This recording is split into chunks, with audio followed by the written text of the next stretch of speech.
அண்ணா திராவிட முன்னேற்ற கழகத்துடைய நிரந்தர பொதுச் செயலாளராக நீங்க மட்டும்தான் இருக்க முடியும். அதுதான் ரெண்டு அதிமுக காரன் பேசும்போது என்ன பேசிப்பாங்க, சந்திக்கும் போது ரெண்டு பேரும் பேசிக்கவே மாட்டாங்க, திரு முடிப்பாடுங்க. யாருக்கால யார் வாடி போட போற முதல்ல அப்படிங்கறதா போட்டியே. எந்த அணியா இருப்பா? என்னை பார்த்து 1 மாசம் ஆச்சு. இந்த 1 மாசத்துல ஏற்கனவே ஒரு 3 அணி புதுசா உருவாயிருக்கு. ஓபிஎஸ் அணியா, இபிஎஸ் அணியா, டிடிவி அணியா, இல்ல சசிகலா அம்மா அணியா? எடப்பாடி பழனிசாமி அவர்களே, நீங்க முதல்ல அதிமுக மீட்கணும்ல பிஜேபி கிட்ட. என்னைக்கு அந்த அம்மா ஜெயலலிதா அம்மா இறந்தாங்களோ அன்னைக்கே நீங்க அடகு வச்சுட்டீங்க. ஆனா நம்ம எதிர்க்கிற அதிமுக நிலைமை எதிர்த்து நம்ம நினைச்சு பாருங்க. எதிர்கட்சி தலைவர் திரு பழனிசாமி அவர்கள் பஸ் எடுத்துட்டு கிளம்பிட்டாரு.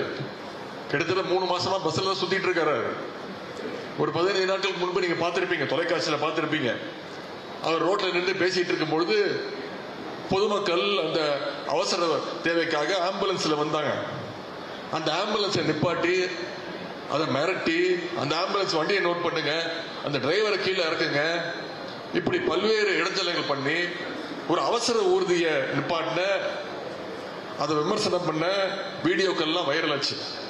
பொதுமக்கள் அதுக்கு மிகப்பெரிய எதிர்ப்பு தெரிவிச்சாங்க. ஒரு எதிர்கட்சி தலைவர் இப்படி பண்ணலாமான்னு பேசினாங்க. எதிர்கட்சி தலைவர் விடுங்க, ஒரு தலைவர் இப்படி பேசலாமா? தலைவர் விடுங்க, ஒரு மனிதாவை கொண்ட ஒரு மனுஷன் இப்படி பேசலாமா? நான் அதற்காகத்தான் நேற்று முன்தினம் சொன்னேன். எதிர்கட்சி தலைவர் அவர்களே, ஆம்புலன்ஸ்ல எல்லாம் நிப்பாட்டுறீங்க, தொடர்ந்து நிப்பாட்டிட்டு இருந்தாங்க. 2-3 இடத்துல ஆம்புலன்ஸ் எல்லாம் அடிச்சு நொறுக்கப்பட்டாங்க.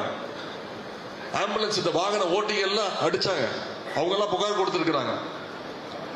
அதற்கு நான் பதில் சொன்னேன், எதிர்கட்சி தலைவர் அவர்களே, நீங்க ஆம்புலன்ஸை நிப்பாட்டுறீங்க, அது அவசர தேவைக்காக போற வண்டி. எந்த கட்சி தலைவர்கள் பேசும்போதும், பிரச்சாரத்தில் இருக்கும் போதும், பல்வேறு நிகழ்ச்சியில் இருக்கும் போதும் நடு ரோட்ல கூட்டத்தை நடத்தினீங்கன்னா வரத்தான் செய்யும் அவசரத்துக்காக. நாங்கெல்லாம் தலைவர் முக்கியமா பேச்சை நிப்பாட்டிட்டு அந்த ஆம்புலன்ஸுக்கு வழி விட்டு, நம்மளுடைய கழக தொடர்கள் அதுக்கு வழி விட்டு அந்த ஆம்புலன்ஸ் போனதுக்கு அப்புறம் தான் தலைவர் பேசவே ஆரம்பிப்பாரு. ஒரு தலைவர்னா அப்படி இருக்கணும். இப்படி இருக்கலாமா? திரு எடப்பாடி பழனிசாமி அவர் மாதிரி நான் தான் சொன்ன தலைவர், எதிர்கட்சி தலைவர் அவர்களே, நீங்க இப்படி பண்றீங்க. உங்களுடைய கட்சி இன்னைக்கு ஆம்புலன்ஸ்ல போற நிலைமையில இருக்கு. விரைவில் ஆம்புலன்ஸ்ல போய் பாஜகவோட அறுவை சிகிச்சைனால நீங்க விரைவில் ஐசியூல, நீங்கன்னா நான் உங்களை சொல்ல, அதிமுக சொல்ற ஐசியூல நீங்க அனுமதிக்கப்படுவீங்க. கடைசியில் உங்களை காப்பாற்றுற மருத்துவராகவும் எங்களுடைய தலைவர் தான் வருவார் பாருங்க அப்படின்னு தான் சொன்னேன். இத கேட்டாரோ கேட்கலையோ, இல்ல கேட்காத மாதிரி நடிக்கிறாரோ, இல்ல யாராவது எழுதி கொடுத்தாங்களான்னு எனக்கு தெரியல. நேற்று பேசும்போது மிகுந்த வன்மத்தோடு பேசியிருக்கிறார். உதயநிதி என்ன ஆம்புலன்ஸ்ல ஏத்திடுவாரா பாருங்க, என்னை பத்தி எனக்கு கொலை மிரட்டல் விடுறாரு அப்படின்னு எதிர்கட்சி தலைவர்கள் பேசியிருக்கிறாரு. நான் நேற்றும் காஞ்சிபுரம் தெற்கு மாவட்டத்தில் பேசும்போது சொன்னேன், முழு மனதோடு சொல்கின்றேன், உள் அன்போடு சொல்கின்றேன், அழுத்தமாக சொல்கின்றேன், உங்க அத்தனை பேருடைய குரலாக சொல்கின்றேன். எதிர்கட்சி தலைவர் எடப்பாடி பழனிசாமி அவர்களே, நீங்கள் இன்னும் 100 ஆண்டு காலம் நல்ல உடல் நலத்தோடு மனநலத்தோடு நீங்கள் வாழ வேண்டும். அண்ணா திராவிட முன்னேற்ற கழகத்துடைய நிரந்தர பொதுச் செயலாளராக நீங்க மட்டும்தான் இருக்க முடியும். அதுதான் தமிழ்நாட்டுக்கு நல்லது. தமிழ்நாட்டு மக்களுக்கு நீங்க செய்யக்கூடிய ஒரே நல்ல காரியம் அதுதான். எங்களுக்கும் வேலை கொஞ்சம் சுலபமா இருக்கும். மீண்டும் சொல்கின்ற, உங்களுக்கு மட்டும்தான் அது தகுதி இருக்கு. அந்த இயக்கத்தை வழி நடத்துறதுக்கு உங்களுக்கு மட்டும்தான் அது தகுதி இருக்கு.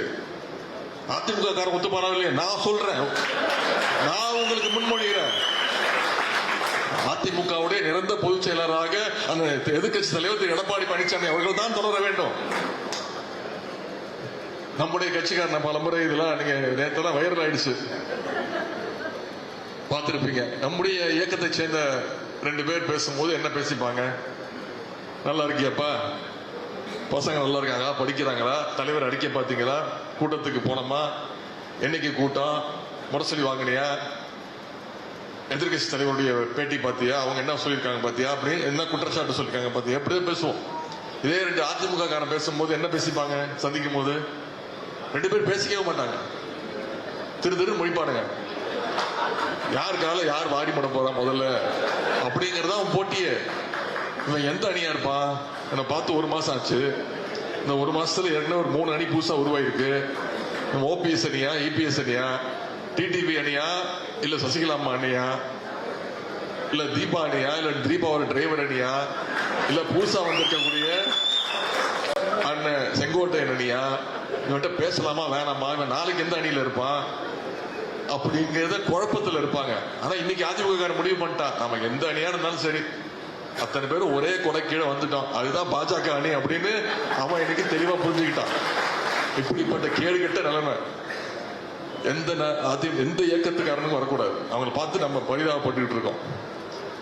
அண்ணன் செங்கோட்டையன் அவர்கள், முன்னாள் அமைச்சர் அவர்கள், சட்டமன்ற உறுப்பினர், மூத்த முன்னோடி, அவர் அனுபவம் வாய்ந்த அமைச்சராக இருந்தவர். அவருக்கு ஒரு பிரச்சனை, இன்னைக்கு இப்ப அவர் ஒரு அணி ஆயிட்டாரு. திரு எடப்பாடி பழனிசாமி அவர்கள் தமிழ்நாடு முழுக்க சுற்றுப்பயணம் போறாரு. என்ன, தமிழ்நாட்டை காப்போம்,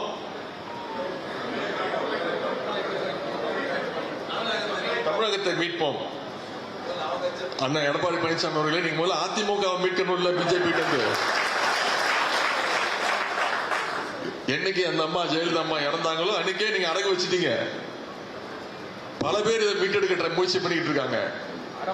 நான் தான் மீட்டெடுப்பேன் உறுதியோடு இருக்கிறார். உங்களால் மட்டும் தான் முடியும், நிச்சயமா செய்வீங்க நம்பிக்கை எங்களுக்கு இருக்கு. இப்படி அதிமுகவை கூறு போட்டு பாஜக விழுங்கி கொண்டிருக்கிறது. நம்முடைய கூட்டணியை பார்த்து அவர் விமர்சனம் செய்கிறார். திமுக கூட்டணி கட்சிகளை விழுங்கி விடுமா? எடப்பாடி பழனிசாமி அவர்களே, திமுக கூட்டணி, எங்கள் தலைமையிலான கூட்டணி வெறும் தேர்தல் அரசியலுக்காக உருவாக்கப்பட்ட கூட்டணி கிடையாது, இது கொள்கை கூட்டணி. 2017 இருந்து இந்த கூட்டணியை யாராலும் ஒன்னும் தொட முடியாது, அசைச்சு பார்க்க முடியாது. இன்னும் சொல்லப்போனா நம்முடைய இன்னும் அதிகமான இயக்கங்கள் நம்முடைய கூட்டணிக்குள்ள வர்றதுக்கு காத்துக்கிட்டு இருக்காங்க. இந்த வெற்றியை மட்டுமே இந்த கூட்டணிக்கு மக்கள் தராங்க அப்படின்னு காத்துக்கிட்டு இருக்கிறாங்க. இதையெல்லாம் நீங்க மக்கள்கிட்ட கொண்டு போய் சேர்க்க வேண்டும்.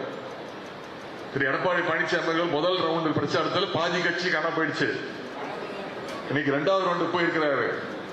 திரும்பி வரும்போது அவர் மட்டும் தனியா பஸ்ல வந்தாலும் வருவாரு, டிரைவர் கூட இருப்பான்னு தெரியல. அந்த நிலைமைக்கு இன்னைக்கு ஆளாகி இருக்கிறாரு. பிளே ஸ்டோர் மற்றும் ஆப் ஸ்டோரில் இருந்து பாலிமர் செயலியை QR கோடு மூலம் பதிவிறக்கம் செய்யுங்கள். செய்திகளை உடனுக்குடன் பெறுங்கள்.